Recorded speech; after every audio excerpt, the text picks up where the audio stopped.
मगर ये यहाँ घर के अंदर कैसे? अरे व्योम, क्या है ये?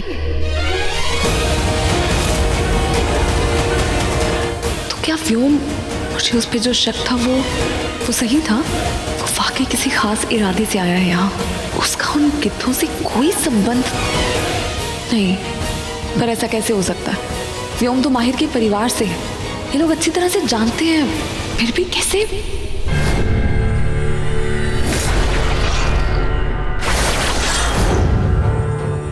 नहीं, पर कोई गड़बड़ तो जरूर है।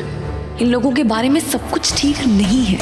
हमारे नागवंश पे अचानक हमला हुआ और वो इन लोगों के अचानक यहाँ आने के बाद ही हुआ। ये इत्तेफाक नहीं हो सकता। मुझे इस बात की तह तक जाना होगा, सच का पता लगाना ही होगा मुझे।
मुझे इससे पहले मैंने देखा था। इसे मैं खाऊंगी। चुप। ये चिकन यहाँ पे रखा गया है, किसी ने जाल बिछाया है हमारे लिए। क्या?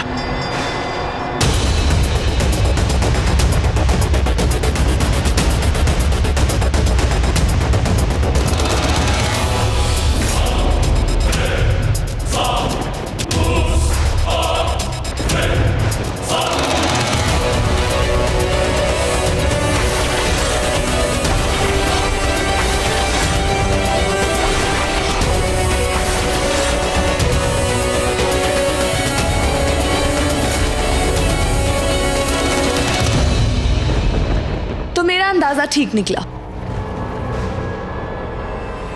सबके सब गिद्ध हो। और तुम हमारी जाने दुश्मन नागिन। पर हमें कोई शक नहीं था, हमें तो पहले से ही पता था। और हमें ये भी पता है कि ये चिकन तुमने यहाँ रखा है हमारे लिए जाल बिछाने के लिए।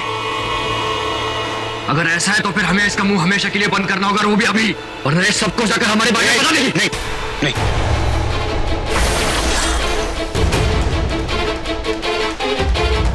किसी को कुछ नहीं बता सकती है, क्योंकि अगर ये मुंह खोलेगी तो इसकी सच्चाई भी सामने आ जाएगी कि एक नागिन है।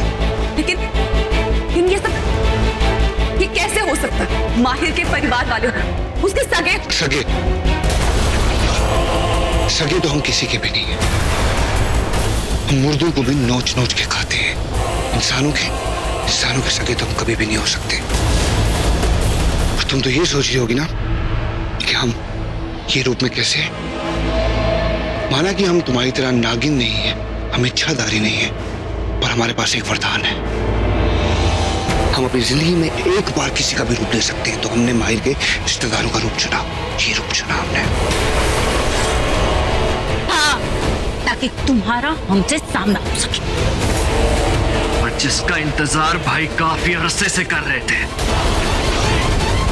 क्योंकि तुमसे बदला पूरा नहीं हुआ था हमारा। क्या हुआ? कुछ याद नहीं आ रहा तुम्हें? कुछ समझ नहीं आ रहा कि हम किस बारे में बात कर रहे हैं? 8 महीने से तुम्हें ढूंढ रहा हूँ और बहुत मुश्किल से तुम आप जाके मिली हो। इतनी आसानी से तुम्हें छोड़ूंगा? अभी भी कुछ याद नहीं आ रहा? चलो ठीक है, तुम्हें तुम्हारा नाम बताता हूँ। तुम्हारा असली नाम है रूही।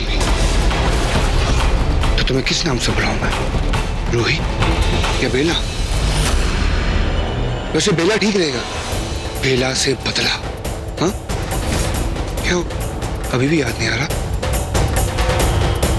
चलो ठीक है, केशा तो याद होगा तुम्हें।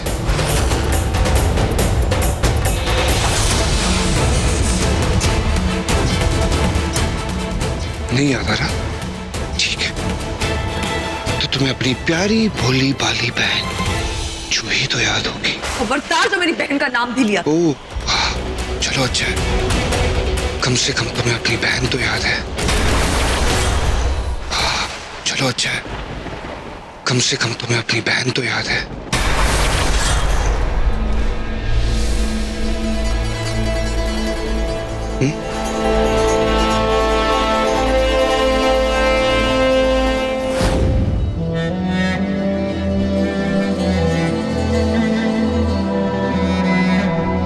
हाँ मुझे याद है, उन्हीं दिनों मैंने अपना नया चेहरा पाया था। रूही से बेला बनी थी मैं।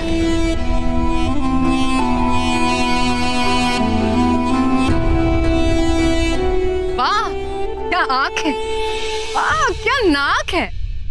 ये बेला तो रूही से भी काफी खूबसूरत है। मैं जानती थी कोई और मेरी टांग खींचे ना खींचे, तुम जरूर खींचो। अच्छा दीदी, ज्यादा बानो मत दीदी, मुझे पता है आप आईने में देख के ना यही सब कह रही थी। जूही तुम भी ना, जूही तुम भी ना। देखो अब ये शब्द दोहराने वाला खेल मत शुरू कर। देखो अब ये शब्द दोहराने वाला खेल मत शुरू करो। हर बात में मेरी नकल करना जरूरी है। हर चीज में मेरी नकल करना जरूरी है। जूही, जूही इधर।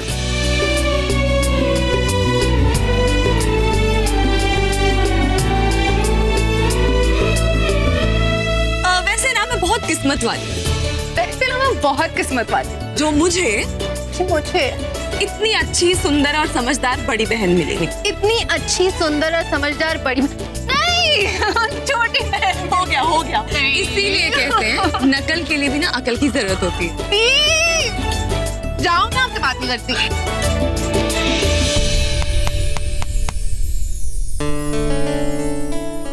अच्छा दी, मैं ना अभी आई। सुनो, कहाँ जा रही हो? कुछ नहीं दी, बस यही। बोलने में चाहे कोई तुम्हारी जुबान ना पकड़ पाए, लेकिन तुम्हारा झूठ में फट से पकड़ लेती हूँ। अब सच सच बताओ, क्या छुपा रही हो? दी कुछ दिनों से मैं किसी से मिल रही हूँ, किसी बहुत खास से। मैं आपसे कहना भी चाहती थी, पर आप खुद इतनी परेशान हो विक्रांत की बात को लेके, तो मैं आपसे कह नहीं पाई। पर सच्ची केशा बहुत अच्छा लड़का है, वो मुझसे बहुत प्यार करता है। केशा? हाँ दी, वो नागवंश का नहीं है, इंसान है। और अब मैं उसी के साथ जा रही हूँ। लेकिन कहाँ जा रही हो?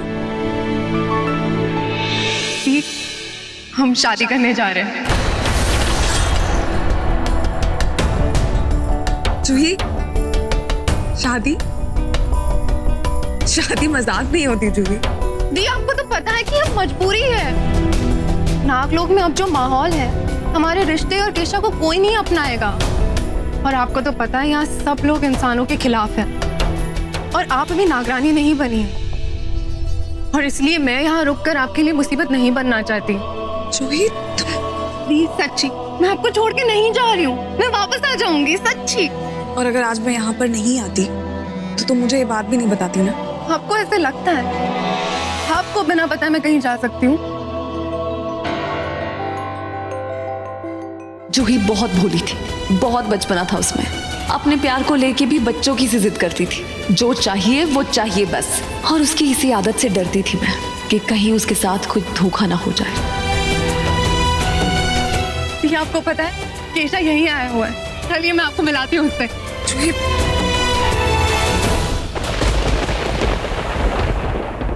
दीदी आओ ना जल्दी। और मेरा डर बिल्कुल सही था।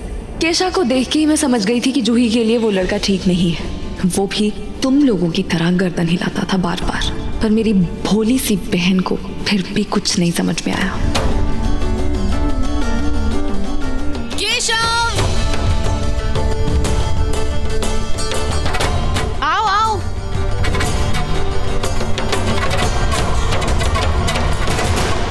नागरानी, अभी वक्त, मेरे नागरानी बनने में अभी वक्त है। ओह, माफ कीजिएगा।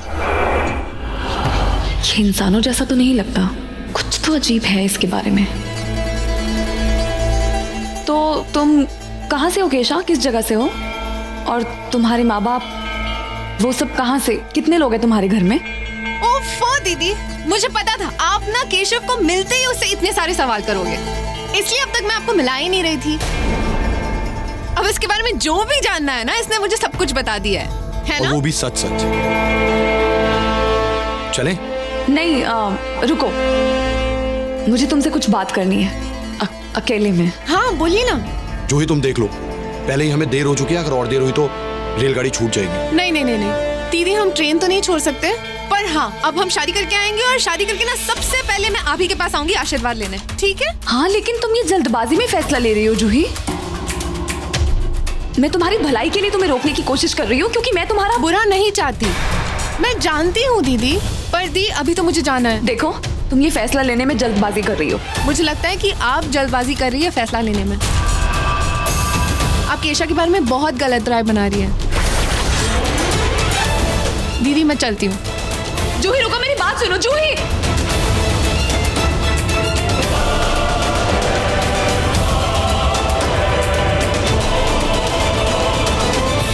हे भोलेनाथ, ये लड़का मुझे ठीक नहीं लग रहा है, बहुत अजीब है। इसके बारे में कुछ तो गलत है। तुमने मेरे भाई को मारा है। मेरे बेटे केशा को मारा क्योंकि उसने झूठ बोला था, धोखा किया था।